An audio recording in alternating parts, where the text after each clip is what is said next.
South Africa has given the world many great sporting icons, but few are as beloved, as unforgettable, and as inspiring as Jacob "Baby Jake" Matlala. Standing at just 1.47 meters tall, Baby Jake was the smallest boxing world champion in history.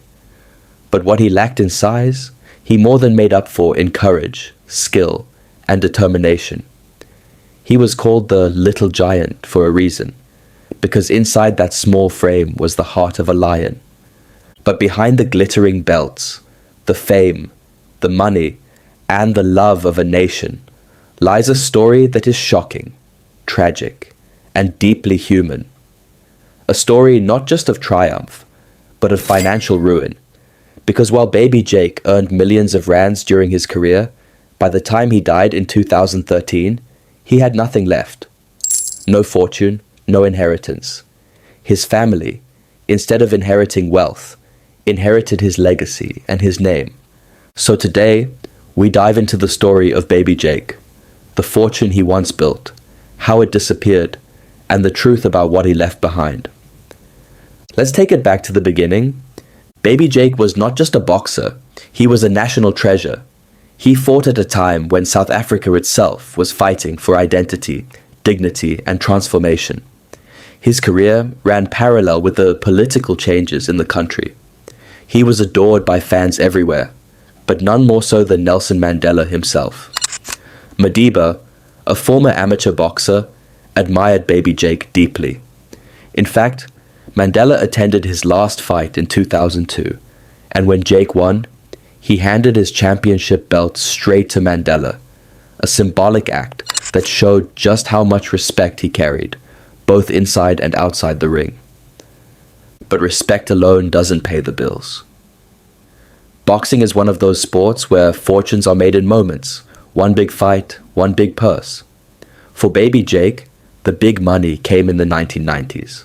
In 1997, he fought the legendary Michael Carbajal in Las Vegas, one of the biggest fights of his career. His purse? 600,000 rand. That's 600,000 rand for one night's work. To put that in perspective, adjusted for today, that would be well over a few million rand. It was life-changing money, but that wasn't even the peak.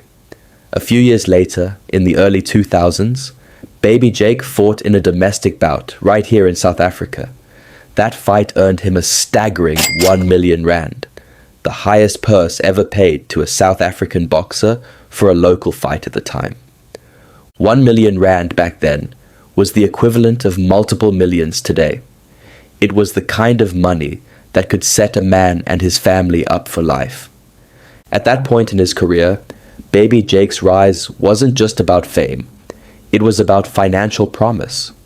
For a while, it seemed like the wealth he was building inside and outside the ring would secure his family's future for generations. He was a household name, a hero in the townships, and a symbol of possibility for so many South Africans who believed that through talent and discipline, life could truly change. Every big purse he earned was not only a personal triumph, but a reminder of how far he had come from humble beginnings. Supporters believed he was building an empire that would outlive him, a fortune that would ensure his wife and children never had to worry about money again. To the public, Baby Jake was untouchable, famous, wealthy, and destined to enjoy the fruits of his hard work long after his gloves were hung up. And Jake knew it. He even said after that fight that the payday would set him up for another 1 million rand fight. He was at the top of the game, admired worldwide, and financially on top of the world. So what happened?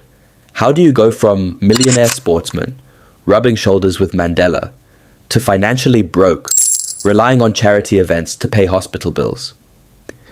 The unraveling began with business. Like many athletes, Baby Jake tried to invest his earnings into business ventures after boxing. He opened a fast food franchise called Jake's Diner. On paper, it sounded smart. Leverage his fame, expand into something sustainable.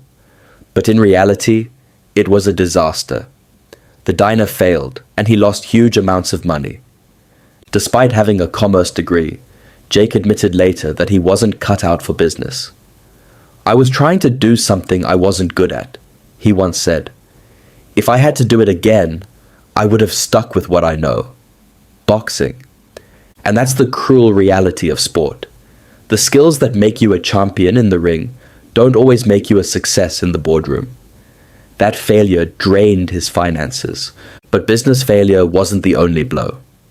In the late 1990s, baby Jake was accused of rape by a family friend, an aspiring gospel singer named Julia. The case could have gone to court, but to protect his family and his reputation, he settled out of court. The demand was 2 million rand, but it was eventually settled for 250,000 rand. Still, 250,000 rand gone, money that could never be recovered.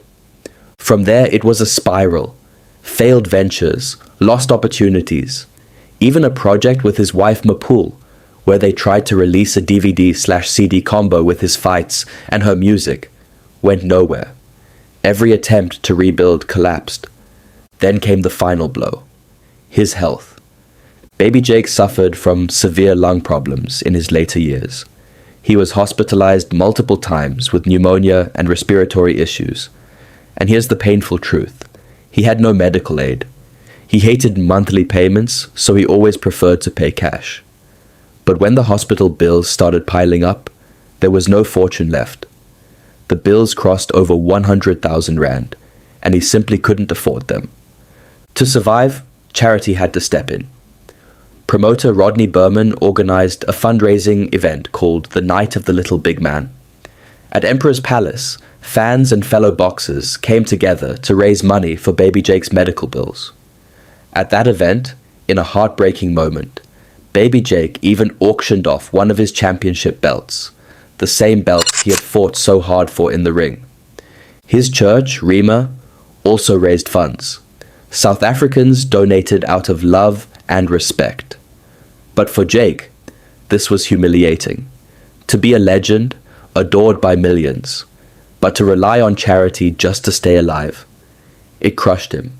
He felt the media exaggerated his poverty, but the truth is he was financially finished. By the time he passed away in December 2013, after complications from pneumonia, baby Jake had lost everything. There was no estate to inherit, no wealth for his wife Mapul or his 2 sons. His estate was insolvent, debts outweighing whatever little was left. So, what did he leave behind? Not money, not property, not a financial empire, but something far greater in many ways, his name, his reputation, and his legacy. After his death, his family was photographed with boxing superstar Floyd Mayweather Jr. at the Dude Boxing Club, the same place where Jake began his career. That moment symbolized what he truly left his family, not wealth, but a connection to history, to greatness, and to the respect of the boxing world. And maybe that's the lesson. Baby Jake's story is a cautionary tale for athletes everywhere. Money can come in fast, but without planning, it can disappear just as quickly. Fame is temporary, fortune is fragile, but legacy, that's eternal. Jacob Baby Jake Matlala remains the little man with a big heart. His story is one of triumph, of mistakes, of resilience, and of tragedy. He may not have left behind millions in rands for his family, but he left them, and us, something more powerful, inspiration, pride, and the reminder that greatness isn't measured in rands, but in the size of your fight. South Africa will never forget Baby Jake. And if you found this story moving, don't forget to hit that like button, share this video with others who remember Baby Jake, and of course, subscribe to the channel for more deep dives into the stories of our legends. Because their legacies deserve to be remembered.